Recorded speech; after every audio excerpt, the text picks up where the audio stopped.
Hey everybody, welcome back.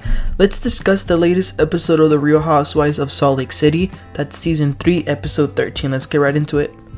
So the episode begins right where we left off before, where they are still at this dinner party that Angie K did, which was like a Greek themed type of dinner.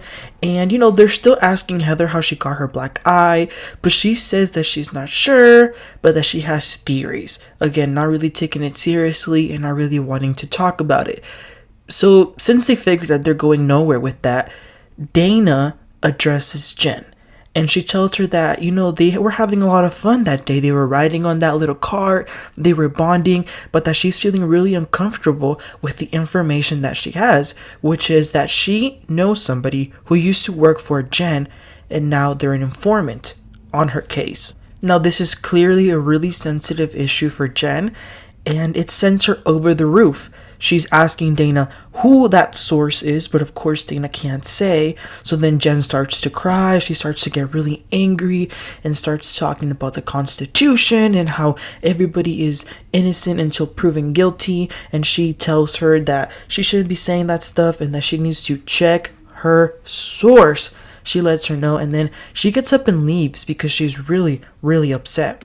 And as she gets up and leaves, Meredith and Heather follow her. Now I gotta give it up to them because those are ride or die friends. Like, Heather and Meredith have been with Jen all with her. Now of course they didn't know at the time that she was guilty, but even just knowing the fact that she could, for them to be with her and being so supportive, I gotta give them some credit for that, for being such good friends. But back in the table, Danna is telling the other women that if Jen is found guilty, what are they going to do? How are they going to react? Because then in a way, they're kind of not connected to her like in the case, but socially. So what will they do? And Angie says that she has thought about that. And it's kind of the thing that Danna has been saying all along, that they are scared of Jen, to which Whitney kind of also admits it. She says that she knows that they've seen how Jen reacts a lot of the times when something is sensitive and they bring it up. She'll freak out. They showed how she threw that glass before, how she threw that water when they were in that thing. But back in the room, like I said, Meredith and Heather are trying to comfort Jen. And then this is the really weird part. Heather then says, "You want to know how you can get them to get off of you? Just go up there and tell them, let's talk about who gave Heather that black eye. That will definitely throw them off." But then Meredith is very confused as like, why is now Heather using this eye thing like as a scapegoat to the conversation? And then the three of them, they do end up going back to the table, and Jen says, "Danna, like, we were bonding this whole day. I gave you a little present and we were having fun." To which Danna says, "Yeah, that's exactly why I was feeling awkward that I'm like getting along with you, but I know this other information." And then Lisa gets up and she leaves because they were already going to head home. It was already pretty late that night. And then that's the end of the trip of San Diego. Now this has to go down as one of the craziest trips of Housewives. I mean, from Jen throwing the champagne to Heather's eye to all these dinners, it was definitely a really fun trip, but it is now over.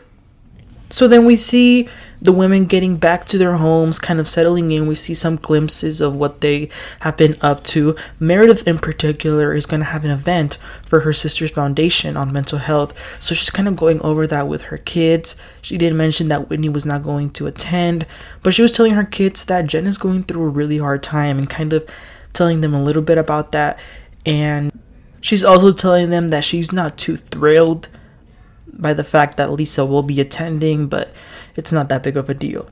The next thing that we have is Heather going to go visit her friend Angie Harrington, which, by the way, she has a very nice house.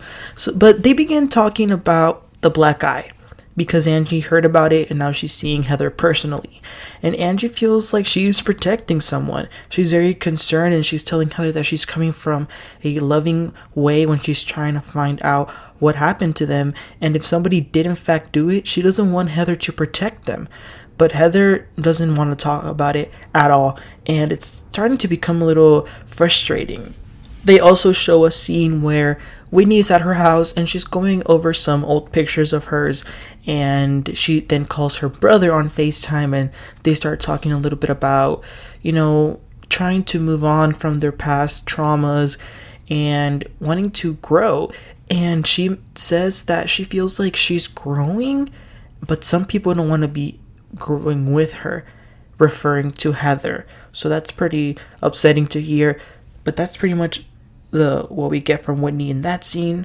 But moving along to another pretty serious scene is Jen. So, now that Jen is back from the trip, she has to face reality now.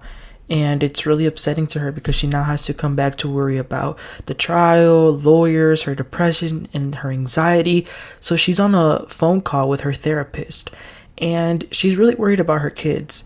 She feels like she might have messed them up. She's really looking at what the ramifications of her crimes are happening and how they're affecting her family. She even feels bad for her husband. Like, how much more can he carry along with her to be there to support her? This scene was one of those scenes that really makes you sympathize with Jen, because even though we know that she did something horrible, but we're kind of seeing like the human behind the crime, and it makes it clear that when she was doing all this scamming or whatever it is she was doing, she clearly wasn't thinking of her family, because if she was, she wouldn't have done it. But it really, really humanizes her, and in a way it makes me feel bad for her. But that was what we saw from Jen. So we go right into the fashion show that Meredith is having. So she's, getting ready, getting everybody ready. And then Angie K and Danna get there. Now Meredith goes and has a little chat with them. She repeatedly says that she's not mad. It's funny because they even show a countdown of how many times Meredith says that she is not mad, but she clearly is. But she's really bothered and really disappointed by both of them. With Danna, because of the way she acted with Jen. And with Angie K, she's really mad at her because Angie K was the one who carried the bone to Lisa about the SEC filing and all of that. And, she even puts Danna on check for a little bit. She says, Danna, the only reason you were there was because of me. So Meredith, she knows how to play, and that's why I really like her. And the other two, they were just pretty much faking so she wouldn't get any more upset because it was her event. So Jen gets her with her husband. I gotta say, Jen looked great. Like, her outfit was great. She was talking to Meredith's kids. It looks like they really like her. So Lisa Barlow does show up. Her outfit was a little, let's just say it was a little bit funny. And she does go and says hi to Meredith, but of course the interaction is super fake. They still clearly haven't, made up fully. So those two troublemakers that Meredith just talked to, Angie K and Danna, they go up to Lisa and they tell her that apparently Jen wants to make peace with Angie Harrington, that she even called her and she wanted to meet with her and her husband so all four of them could, talk things out, which makes Lisa very angry because, well, she doesn't like Angie Harrington. But it also makes Angie K angry. She says, like, how can someone who supposedly did so much damage to you, now you want to be cool with them? And, Danna is pretty activated ever since, like, the beginning of the episode. Right now, she said, when they were talking about that, she said, I told y'all that Jen is this, and that. So she is not having it. And since Jen is there with her husband, they both go over to Angie K and her husband, and they talk about, there might have been misunderstandings, this and that, so they wanted everything to be clear, and they give them a check for that party that Angie, told Jen that she paid for. Which, I gotta say, I had secondhand embarrassment watching, them pay back. Like, it was, I don't know, it felt really weird. I guess they just want to make sure that Angie won't, like, bring it up again. So they gave him the check, and then Angie even makes like a joke, I gotta go cash it out before they freeze Jen's account. So those two clearly never made up after that trip. But the event itself was great. They had a fashion show and it was for a great cause, so it was pretty successful. So then the final scene of this episode is Heather going to Whitney's house. Heather was going over because it was Whitney's kid's birthday, so she wanted to go give her a little gift, but then they decide to go outside and talk. So again, it feels like a very uncomfortable situation, But Whitney tells Heather that she never stopped caring about her, and Heather says that she knew that up until the point where she heard about the whole friendship break thing. She says that that really hurt her, and that made her think that Whitney didn't care anymore. Whitney in this conversation, I'll give it to her that she wasn't so defensive. She actually was kind of willing to talk to Heather, and she expressed that she really does want to go back to where they were a couple months before. But for Heather, she's saying that the trust is pretty much broken, that a friendship break, that thing really, really hurt her. And also, Whitney wants to get to the bottom of what happened to her eye. So they start talking about that, and Heather, again with the subliminals and the weird whatever that she doesn't know. And she says that a lot of people know, and they know because they're not on a friendship break. So she threw a little dig in there, and then she drops the bomb and says she wouldn't tell Whitney who it was anyway because there's no more friendship and the trust is broken. And then Heather even tells her, like, go out and be free. Like, she's kind of letting her go, which was kind of sad to watch because, I mean, they even mentioned, like, bad weather, and Whitney was like, I want bad weather to come back. But I don't know.